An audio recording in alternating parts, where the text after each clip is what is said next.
এদিকে জুলাই গণ অভ্যুত্থানে প্রত্যক্ষভাবে অংশগ্রহণ করে রাজধানীর পাশের জেলা নারায়ণগঞ্জের জনসাধারণ রুখে দাঁড়ায় প্রভাবশালী আওয়ামী সরকারের স্বৈরশাসনের বিরুদ্ধে। মানুষের স্বতঃস্ফূর্ত অংশগ্রহণের মূল কারণ ছিল সরকারের দমনপীড়ন, সীমাহীন দুর্নীতি আর গুম খুনের অবসান ঘটানো। গণ অভ্যুত্থানের বর্ষপূর্তিতে কতটুকু বদলেছে নারায়ণগঞ্জবাসীর জীবন? নারায়ণগঞ্জ থেকে মোহাম্মদ শাহাদাত হোসেন স্বপনের পাঠানো তথ্যচিত্রে আরও জানাচ্ছেন আব্দুল হামিদ।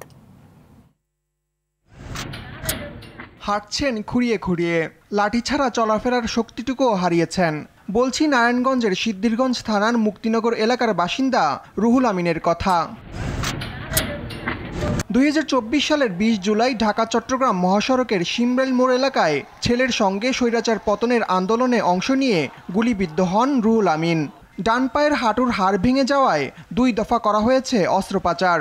পরিবারের একমাত্র উপার্জনক্ষম ব্যক্তির এমন করুণ অবস্থার মধ্যে অভাব অনটনের দিন কাটছে 4 সদস্যের পরিবারের। ঘর ভাড়া 7-8 মাসের জমে গেছে, দিতেও পারি না, অনেক আমরা যাইতেও পারি না। দিয়ে এসে ঘর ভাড়া দিয়ে এসে আমরা যাইতে পারি, ঘর ভাড়ার টাকা দিতেও পারি না, দিকে আমরা সইরে যাইতে পারি না। অনেক কষ্টতা আছি, আমি ধরতে গেলে মাসের ভাড়ায় কাজ করেও খাই, এমন কষ্টতা আছি, না খাইও থাকি। চিকিৎসা চালাতে নিজের সব সঞ্চয় ব্যয় করার পাশাপাশি কয়েক লাখ টাকা ঋণ করেছেন বলে জানান আহত জুলাই যোদ্ধা। ডিসেম্বরের আগের থেকে জুলাই মাসের 20 তারিখে গুলি হয়েছে, ডিসেম্বর এক পর্যন্ত এটা আমার নিজের ধার দেনা করে আমি এই টাকাগুলো খরচ করছি। ওই ধার দেনাটা আমি এখন পর্যন্ত শোধ করতে পারিনি। ক্ষমতায় গেলে পরিবারটিকে সহযোগিতার আশ্বাস দিয়েছেন জেলা বিএনপির আহ্বায়ক মামুন মাহমুদ।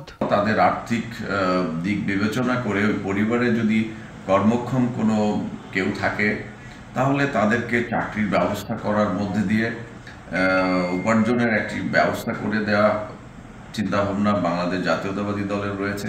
যাদের আত্মত্যাগে পতন হয়েছে 16 বছরের স্বৈরাচারী শাসনের, তাদের ও তাদের পরিবারের সুস্থ স্বাভাবিক জীবন নিশ্চিত করা সরকারের অন্যতম দায়িত্ব বলছেন ভুক্তভোগীরা।